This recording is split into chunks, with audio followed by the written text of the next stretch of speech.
Uncle Ed Hosford, 418 10th Street, West Palm Beach. This is Friday, the 24th of June, 1960. The time is 5 minutes after 3, and we are in the home of Uncle Ed Hosford in West Palm Beach on West 10th Street. 418 10th. 418 10th Street. How long were you in the Stuart area? 37 years. When did you get there first? 1909. Where did you come from? From West Palm Beach. Oh, you moved up there from here? Yeah. And what did you do while you were in Stuart? I was, gardener at Bay Tree Lodge on Sewell's Point. Mm-hmm. I developed the place. Are you the one who laid that out? Yes. Well, it certainly is beautiful. How long since you've seen it? Well, it's been, perhaps 2 years. I've just run in and out when I was up there. Well, it's still a mighty beautiful place. I don't know who they've got to maintain it now. Well, I tell you, you know who owns it. Mr. Kiplinger of Washington. Right. That's right. Yes. Well, who owned it when you started developing it? James Viles of Chicago. He was president of the Buda Founder in Manufacturing business at Harvey, Illinois. Now, where did you get all your knowledge of plants and trees and shrubs and things? From the head gardener of the old Royal Ponciana Hotel for the East Coast Hotel Company. I went to work for them in April 1896. I was there 13 years. Fremd was a German gardener. He learned it in Germany, but he was Mr. Flagler's man north. Mr. Flagler brought him here when he bought the land to build the hotels. What were some of the growing problems you had out there? That soil on Sewell's Point would be different from the soil down around the Royal Ponciana, wouldn't it? Well, up on, of course, next to St. Lucie is a high hammock with plenty of water that you can grow stuff. You know, when I started clearing there, well, you could hardly get through it. It was so thick and heavy up on the St. Lucie side. Then it sloped off toward the Indian River. And of course, it's there flat, and you got into the scrub and palmettos, more or less. What did you do? Clear that out by hand? By hand, yes. Axe, hoe? Yes. Use any fire? We'd burn the trash, yes. But not to clear out the... No, it was all done by hand. I had, in those days, the first winter, I could only get Bahama Negros. And we cleared it just by hand. Well, what'd you do? Did you import them from the islands and keep them on the place? Yes, we had a house for them to live in, houses. And when they'd come, they would come back and forth, but as they'd come over and look for work, then I made some inquiry. I got some splendid fellows to work in developing that place. Okay. What'd you have to pay them in those days? Okay. $1.25 a day. $1.25 a day. Yeah. And for food, did you maintain a cookhouse on the place for them? Well, they did their own. Yes. They did their own. Yes. There were stores in Stuart then, in 1909. Yes.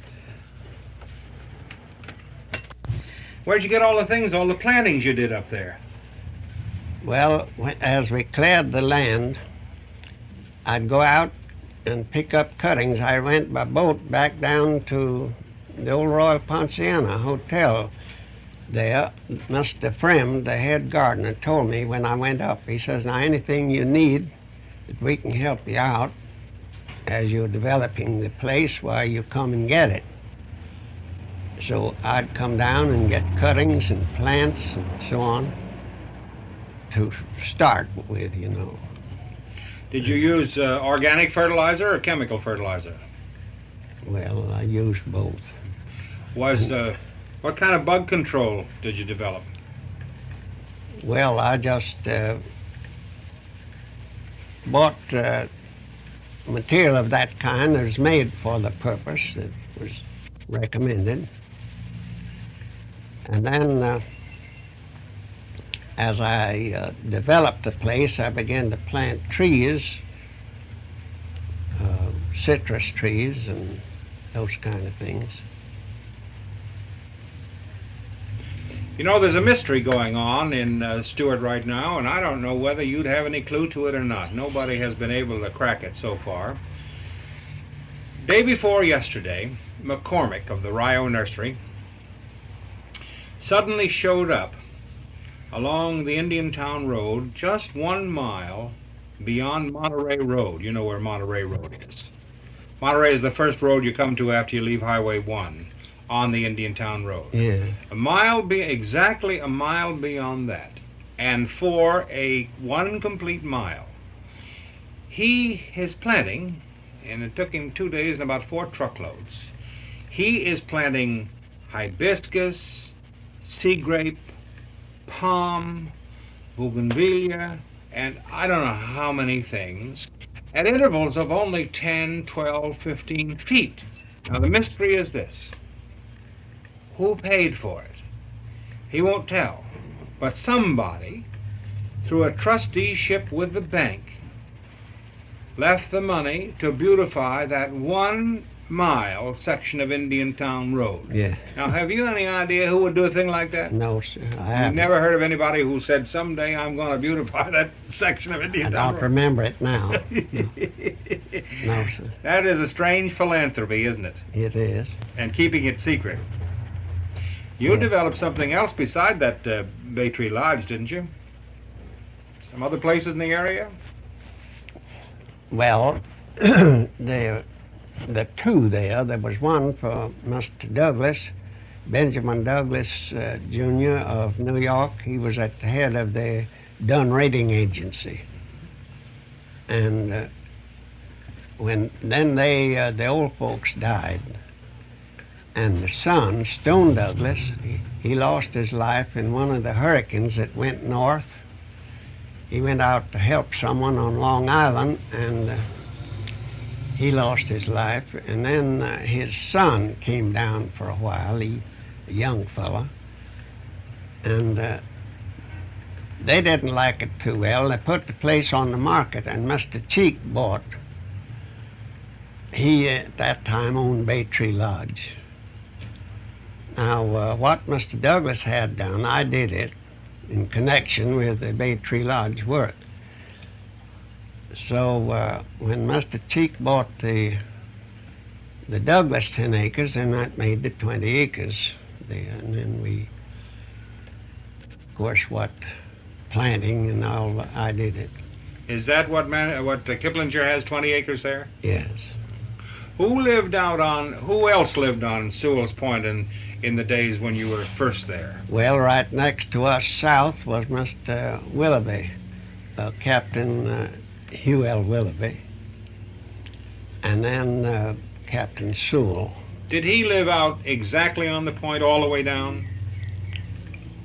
I mean, Sewell owned 50 acres right on the point. On the point. That was Captain Sewell's. Now, did he have And the post then office next there? to him, Mr. Willoughby owned 15 acres. And then the next to that, going north, was the Viles estate, where we were. Did Captain Sewell have the post office down there then? Yes, That was the first post office, wasn't it? yes, Sewell's Point, out on the dock. And people came by boat to pick up their mail. Yes.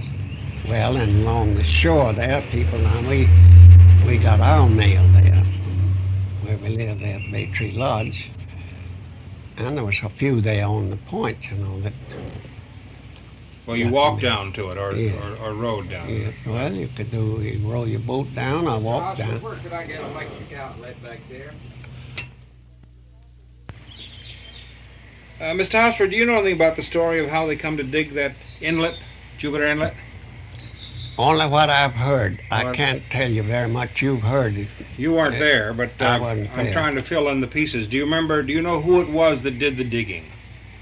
Oh, I've heard the names. I don't remember now. Of course, Captain Sewell, I think, was connected with it, and some of the old timers along the river front there. But there's others there now. I tell you, Yeah. Frank Frazier could have told you more about Well, that. he told me about some of it. Yes, Yeah. yes. That's the St. Lucie Inlet. Yes. Yeah. I couldn't tell you more than anyway, not as much as Frank could. Did you know anything about the Ashley gang? Yes. Who did you know in that? I know the father, he worked on the job over there where I was. Oh, he did? That is quite a while. And I knew those boys when they were small around town here. They lived here in West Palm Beach. Mm-hmm. And the old man, I knew him quite well. And his worst trouble, of course, was his drinking. He was a harmless old fella. And rather likable. He was friendly, you know. And he liked to talk. He liked company. But as I say, his shortcomings was his drinking. Mm-hmm. Mm-hmm. You don't think he was a desperado then, huh? Not the old man. I wonder what got those kids into the business or in the mood to rob a bank. I have no idea. You see, John first killed an Indian and took his hides. That started it. And I have no idea. Now, of course, the old lady wasn't she wasn't as gentle as the old gentleman. Now they say that she could. Maybe they took after her some. Mm-hmm. I don't remember just what nationality she was. Well, do you think the killing of the Indian was premeditated, or was it accidental, or was it part of the robbery of the hides? I think it was just part of the robbery of the hides. And then the thing kind of ballooned from there. Yes. Yes. How did Hosford Park come into being? Well, we are Methodists. That is, I have been since I was 16 years old and always took an interest. And I was a member of the official board, and I was president of the men's Bible class for some time, perhaps a few years. And then when I resigned for a younger man to take over, we held a little picnic over on the beach. Mm-hmm. And at that time, I had talked to my wife before. We owned this 5 acres. And at that time, of course, real estate wasn't up what it is now in price. So I said, suppose we make the men's club of the church a present of that park and to be called Hosford Park. She agreed to it, so I offered them the land for a park, and that's the way it. Oh. And then I had that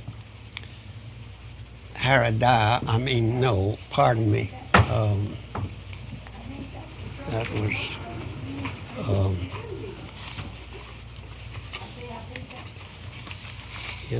I'm so forgetful now. The lawyer there, Evans Crary? Evans Crary, he was also a member of the official board. I had him to make the deeding this 5 acres to the men's Bible class.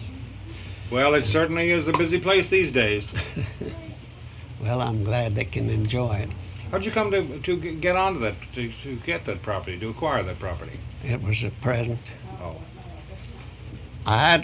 There were some friends of mine here in Palm Beach. He was an Englishman. I'd known them they owned 40 acres right in West Palm Beach before it was developed.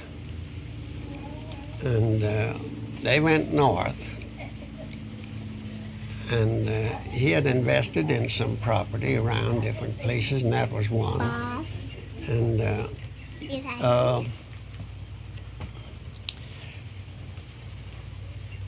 So he wrote and asked if we would like to have it. I'd just like to make you a present of it. And he did. He and his wife, they deeded it to us. So we deeded it to the. What would you say would be considered to be the most memorable experience you had when you lived in the Stuart area? What one thing stands out in your mind as a memory of that place?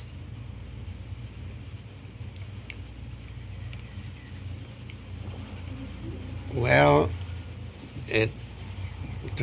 I hardly know just what to say. I enjoy that kind of work. I like to see things grow, and I learned it, as I told you, under this German gardener Fremd, who he knew it. You know, they get it pretty good where they learn it in Germany. And he promoted me from time to time. Now he had 40 or 50 men, and I went to work there. I went and asked him for a job, and he looked at me and says, "Well, what can you do?" I said, "Well, I was raised on a farm. I can handle farm tools." I said, "I can do what those men are doing out there." They were planting grass, making lawns. He says, "Well, when can you start?" I says, "Whenever you say. Be here tomorrow morning?" I said, "Yes." He says, "Well, we go to work at 6 o'clock, and you work 10 hours, and your wages is $1.25. I says, "I'll be here." Was that your first job here? No, I had worked at small jobs where I could pick them up. See, I came here in 1891. In Palm Beach County? I came to Palm Beach. See, this was all in the woods then. Mr. Flagler didn't make his first trip till 93. I was here before he came. Part 2 of Uncle Ed Hosford is on the opposite side of this reel. Uncle Ed Hosford, Part 2. You know any stories about people or things? Were the Indians around then? The Indians were here when I came here. They were, huh? Oh, come and go regularly. Yes. Do you remember any stories about people and things in the Stuart area? Things that happened up there? Where'd you get your storm warnings from? Didn't have any, huh? We didn't have any, especially in the early days here. They'd run a flag up in the park when the storm would be nearly right on you. Regular hurricane flag? Yes, they had a regular, we call storm flag. Now let's see, one of the, now while Mr. Cheek owned the place, he bought from, no, by the way, Mr. Baruch owned the place, Hartwig Baruch, H.N. He's a brother of Bernard in New York. And there's 4 of those Baruch brothers. And this was the oldest one, Hartwig. His friends called him Hardy. And he had a young wife, his second wife. She was, I think he had a daughter older maybe than she. Anyway, seemed too far away from the bright lights and so on, so she was dissatisfied. He put the place on the market, and Mr. Robert S. Cheek bought the place. He's one of the Maxwell House coffee people. Mm-hmm. And while Mr. Cheek was there, we kind of talked him into putting down an artesian well. So I had that done. There was a neighbor, Mr. Carnegie, William Carnegie. He is a nephew of the old Andrew. Owned a place about 1.5 miles north on the Sewell's Point Road. He had a well put down, and his was the first one, and then ours was the next. Did it bring in good water? Well, it's regular artesian water, and sulfur, and so Mr. Cheek, when I got his consent, I said I can get the apparatus from Mr. Carnegie. But when I contacted Mr. Carnegie, he let a man have it out at Okeechobee, the town. The man that did the well work got it to put down wells out there. So Carnegie wrote me that he said, if you will get it back, the driving outfit was always a tremendous big and heavy outfit. Get that back to Sewell's Point and do your work, and then take it up and leave it at my place there on the point. I won't charge you for the use of it. So that's what we did. I took a couple of men, went out to Okeechobee and got it in commission and brought it down and got this man to put in our. Was it self-propelled? Yes. Or by steam? But then it was, yes, it, no, I don't think, no. I don't remember now. Anyway, we took it apart and loaded it on trucks. Oh, I see. Still, though, you could run it on its own power. So we put this well down 1,080 feet. And how long did it take you? it was about, well, it was over 2 weeks, nearly 3 weeks. Some days they could go down 2 or 3 feet, and other days, or maybe more, and other days they could pound all day and not go more than 18, 20 inches. And he got down about 700 feet, he lost the drill come off. Well, I thought, well, good gracious, he's fixed now. It'd take 2 men to lift one of those things. And that lost down in the hole. He says, oh, I'll get it. So he rigged up some kind of an apparatus, and then, well, less than half an hour I had the drill out. I'll be darned. Well, it's been awful nice talking to you. Now, that was one, of course, and then we built a pool up in front of the house. It was up 12 feet higher than the well. And this well was a 6-inch well, but we put the 6-inch pipe down about 350 feet, and the rest then, well, down to about 700 or 800 feet, 5-inch, and then, of course, the other was through the, didn't need any casing, it was through the rock. And so it was connected with a 5-inch pipe, and we could open that valve, that 5-inch valve, and fill this pool, which held approximately 45,000 gallons, fill it in 3 hours. My goodness. And just coming out of the well. Isn't that kind of singing? No pump. No pump. Just a flowing well. I'll be darned. And I guess that's still there. Just I don't know whether the flow would be quite as strong, but they still use the well in the pool. Well, it's nice to talk to you, sir.